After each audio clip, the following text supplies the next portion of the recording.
Rafale యుద్ధ విమానాల కొనుగోలుపై తిరిగి విచారణ చేపట్టడానికి సుప్రీంకోర్టు తిరస్కరించింది.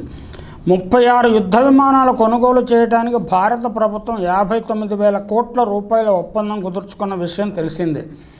ఈ లావాదేవీల్లో ముడుపులు చేతులు మారాయని, అందుకు సంబంధించిన సాక్ష్యాధారాలు తమ వద్ద ఉన్నాయని ఫ్రెంచ్ నిఘా సంస్థ ఒకటి గతంలో ప్రకటించింది. దానికి సంబంధించిన పత్రాలను అందజేయాల్సిందిగా నిఘా సంస్థను ఆదేశించడానికి సుప్రీంకోర్టు తాజాగా తిరస్కరించింది. 100 కోట్ల యూరోలను ముడుపులుగా చెల్లించినట్లు ఆరోపణలు వచ్చాయి.